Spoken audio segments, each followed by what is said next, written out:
myschool-365.com. Vamos a resolver ahora el ejercicio número 23 de la página 207 para el libro de primero BGU. En este caso, el ejercicio me dice: un rayo de luz se propaga por el aire y pasa a un líquido con un ángulo de incidencia de 50 grados. Calcule el ángulo de refracción en este líquido. Entonces, fíjense, yo tengo dos elementos. Lo voy a separar con esta línea. Voy a decir, la parte de arriba es aire, luego llega esta superficie y abajo está el otro líquido. Entonces, me pide encontrar el ángulo con el que se refracta. Un elemento, un fotón de luz, una onda de luz, llega de esta manera, con este ángulo, pero al cambiar de densidad del elemento del ambiente, su ángulo cambia, ya no se refleja de la misma forma. Fíjense que si seguiría con el mismo ángulo, pasaría por aquí. Pero no sabemos si el ángulo es el mismo o no. Comúnmente cambian porque su índice de refracción cambia. Esto lo puedo determinar a partir de la ley de Snell. Se la conoce como ley de Snell. ¿Qué me dice la ley de Snell?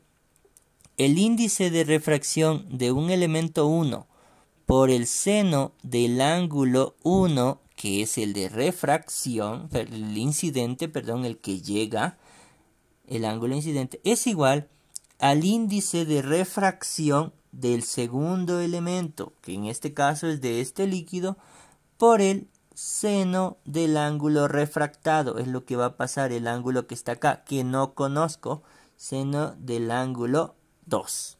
Entonces, índice de refracción es una propiedad directa de cada elemento. Por ejemplo, en este caso el aire tiene un índice, el líquido tiene otro.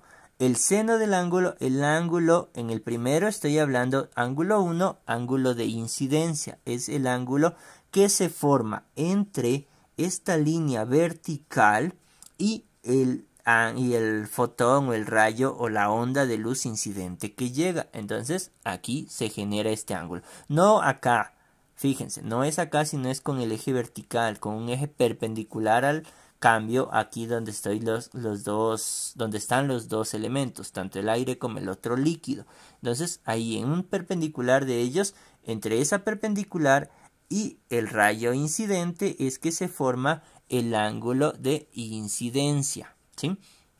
Entonces el ángulo de incidencia sería este ángulo 1. N2, índice de refracción 2, la propiedad del índice de refracción ahora para el líquido, por el seno del ángulo 2, que en este caso el ángulo refractado. Ya cuando se refracta va a generar este ángulo. Esta es mi incógnita. Si yo despejo, ¿qué voy a tener? Este N2 que está multiplicando pasa a dividir. Me quedará entonces N1 por seno del ángulo 1, que es el ángulo incidente o de incidencia. Y esto va a estar dividido para N2.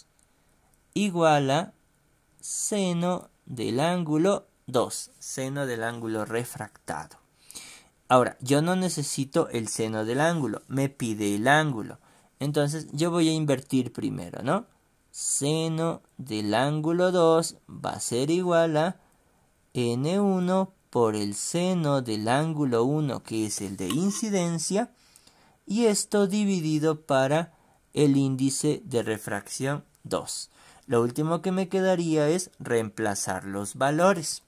Ahora, otro detalle, los datos. Entonces, primero me dice, un rayo de luz se propaga por el aire y pasa a un líquido con un ángulo de incidencia. Acuérdense, el ángulo de incidencia es el ángulo 1.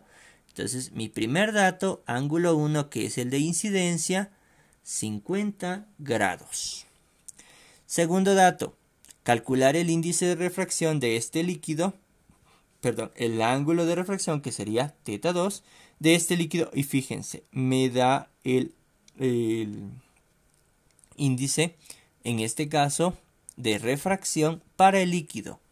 Sería N2, el líquido es el 2, entonces N2 igual a 1.33. Un detalle es que el agua es el 1.33, entonces estamos hablando de agua. Bueno, eso no es importante porque ya les da el dato. Lo que sí es importante es el otro elemento, aire. porque no me da el índice de refracción. Entonces, pero aquí hay un detalle. Para el aire, N1 en este caso, el aire, el índice de refracción es de 1. Siempre. Entonces, esto se cumple. El índice de refracción del aire es 1. Un dato que no me da aquí, pero que yo tengo que recordarlo. Igual, entonces, siempre cuando tengan casos con aire, hablarán de un índice de refracción igual a 1. Lamentablemente en su folleto, en su libro, no está ese detalle. No les indica para el aire. Les indica para el agua. En la página 207 está para el agua, pero no les indica para el aire. Así que les dejo como dato, ¿no? El índice de refracción del aire es 1. Listo, entonces ya tengo esos datos. Ahora sí me queda reemplazar. Vamos a calcular entonces seno del ángulo 2 del ángulo de refracción es igual a N1, el índice del aire en este caso 1, por seno del ángulo 1, que ¿cuánto era nuestro ángulo 1? El ángulo de incidencia, 50 grados. Y esto va a estar dividido para N2, que este sí me dio de dato 1,33. Ahora, ¿qué es lo que me falta hacer aquí? El seno del ángulo 2, para este caso, no me pide el ángulo 2.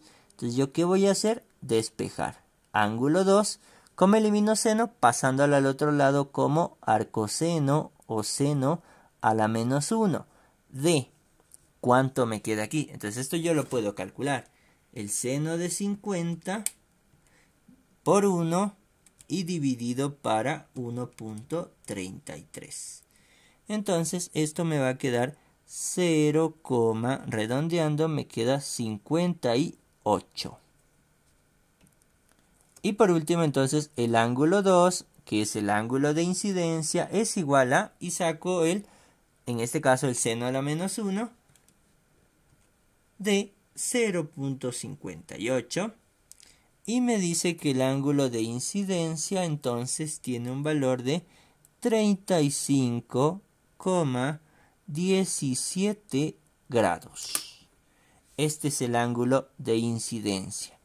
Entonces, esta es mi respuesta. 35,17 grados. Fíjense que esto valía 50. Como es un poco más pequeño el ángulo de incidencia, me quedaría de esta manera. Este sería mi ángulo 2. Un poco más pequeño, ya no de 50, sino de 35,17. ¿Qué es lo que me tocó aplicar entonces? La ley de Snell, ¿sí? Entonces el detalle, una nueva fórmula para la parte de ondas, en este caso la parte de refracción de una onda, me quedaría a partir de esto. Acuérdense, ¿no? Índice de refracción 1, para nuestro caso 1 aire, seno del ángulo de incidencia, que es es igual al índice de refracción 2, que en este caso es el líquido, por el seno del ángulo de refracción. Entonces tengo incidencia, refracción, igual a, y en este caso me salió 35,17. Eso sería todo este ejercicio, chicos. Entonces, espero se haya entendido. Igual cualquier duda, inconveniente, pueden escribirnos. Entonces, nos vemos en un próximo video. Cuídense.